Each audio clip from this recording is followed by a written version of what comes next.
So it looks like I just play Magplars or Templars or stuff, but I actually have a lot of different tunes. But I also made a PvP build for my Magplar, and I'm just going to share that today. So we'll just get right into it. This is for a no CP build. It doesn't work as well in CP, but it's still effective. So the two monster sets I'm wearing, the one monster set that I'm wearing is Chudan. It's Divines and Impen. Ideally, this would be Impen too. I just haven't had the chance to get an Impen piece, or I didn't bother to transmute it either because it's light. So I have two light pieces here, but I would ideally have a heavy and a medium. That's just to get the 5/1/1 bonus, but no luck so far. So it's all light armor, and then everything else is Impen. And the other set I'm wearing is Wizard's Riposte. So Wizard's Riposte gives us that mitigation, 15% mitigation when enemies hit us with crit damage, which is like basically all the time. So you're pretty like you have 15% damage reduced. And then also running Soul Shine. This is our damage set. Soul Shine does 440 spell damage to channeled abilities, and as a Templar, that's super strong.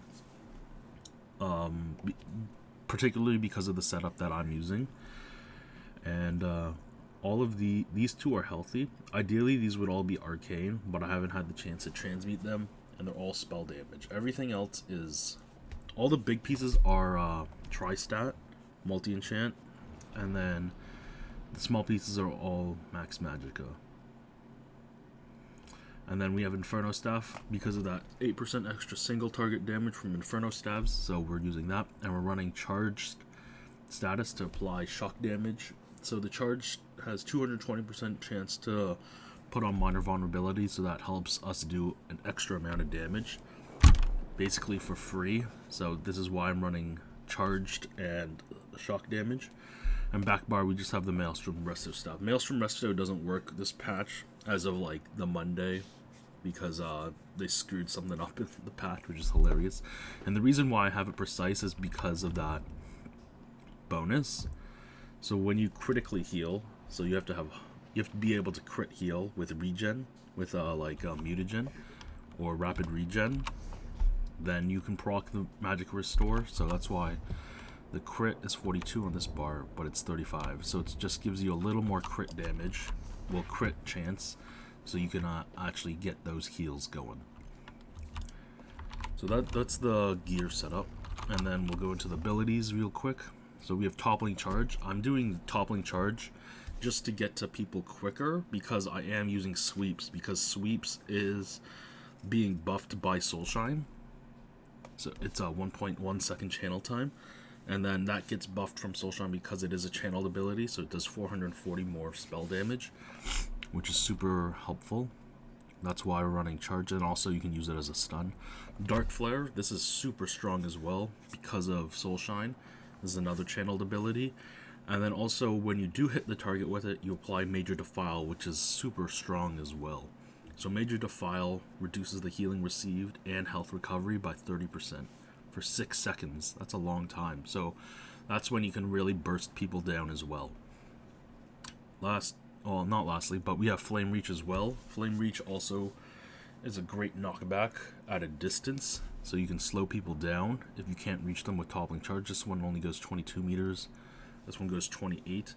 And in a range, like if you're near a keep, this is where, like, if you're in a campaign, this is buffed to 41 meters, so you can go really far compared to Toppling Charge, only goes 22. And then we also have Radiant Oppression. So this is the one that just does more damage when you have more max magicka. Again, very strong ability too. And then we have Dawnbreaker of Smiting. This is just our damage ult. It's much stronger than Sweep, Empowering Sweep. And then also it provides a stun as well. So this is very powerful. On the back bar, we have Purifying Light. This is sort of our burst, but it also does heals as well, which is really nice. So you can heal other people in your group, yourself, and then also burst them down. It's like Power of the Light. Then we have Extended Ritual. This one, I chose this over the Retribution just because it removes more effects. And because there's lots of effects being applied to, like burning, just bleeds, just any sort of dot in general, you can purge it off, which is super helpful. And instead of removing just 2 and then you have to be spamming ritual, it removes 5, so you don't have to use as much magicka. And then also, as you notice, I don't have rune focus on, because I have Chudan on, because Chudan's pretty strong, 3k spell and physical, and then you get 1200 max health, and then another 5.3k of resistances just from wearing that. So that's super helpful, and then it also takes up a spot. So instead of having to run rune focus there, I can just wear Chudan and have great sustain. So mutagen, obviously, because we're running that maelstrom resto staff, this is our heal, and I chose mutagen because you do have that chance to consume mutagen quickly if you're below 20%, and it removes a harmful effect too, so it's like a little purge. Next we have Breath of Life. I would try Honor the Dead here, just because you get reduction of skill cost on your next one, so you could actually be hitting it pretty hard, but I haven't remorphed it back. But that's interesting to try there. Breath of Life is just fine too, though. You can heal people pretty well. And then Degeneration. This is our source of major sorcery, so we get that extra 20% spell damage. But also you get the small little heal over time, as well as you doing damage over time. Plus you have the chance to actually proc heals as well from your light and heavy attacks. So part of how to deal a lot of damage in Elder Scrolls, whoops, that food ran out, is just to light attack weave a lot. So if you're light attack weaving a lot, you're going to do more damage than people who don't light attack weave. So that's why this is super strong as well. And then we have Devouring Swarm, because we are a vamp as well. And then it's our heal, but also you can use it offensively if there's like a large group of people. Very strong too. Okay, so we'll just go into the stats here.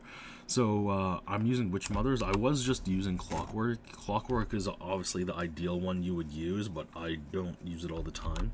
Witch Mothers is fine to use just because it's nice and cheap and easy to craft as well. And then, we're also running the Atronach. So you get a little more recovery. In a battleground or in Sothisil, it's reduced to about 1700 or just under 1700 for the magicka recovery. And I find that's good enough so you can, if you are in a tough situation, you can still kite around and then heal, block when you need to, heal, and then you can just keep spamming whatever it is you need to spam while you're kiting, or just needing to deal a lot of damage as well. That's why I run Atronach with Witch Mothers and all this recovery. Also, you can see I'm a Breton, so Bretons also have that reduced cost of abilities as well. So I have like a lot of stuff, so I can just keep on spamming things when I need to spam things. The pots that I use are just the standard pots I always use for PvP now. It's immovability, health, and magicka. Those are the 3 things I find most important. I know I don't have that much stam, 11k stam, and it goes down to like 9k in Battlegrounds and in Sothisil. Except that I don't see myself running out of stam that often, just because I am using these immovability pots. So a lot of the time I can use that, or I can break free or block when I need to, but I only do that when I absolutely need to. I rarely dodge roll. It's so rare that I dodge roll. If anything, I just purge stuff as well. I just let them deal some damage to me, and I can just Breath of Life back up, no problem. That's why I also don't have a shield on this bar. I used to have a shield, and I saw I wasn't using it as much, so I switched it out. But I don't feel like I need that much stam, and that's why I only have those 3 glyphs, and that's all I have. I don't even have tripods either. I find it's, if you're responsible with your stam, you should be okay with it. Okay, so that's the build. Again, this is not going into the CP. My CP is set up for PvE anyway right now, so it's not going to be ideal PvP setup. But that's the build. I hope this helps if you're making a Magplar, and I hope you like my build. So, thanks for watching.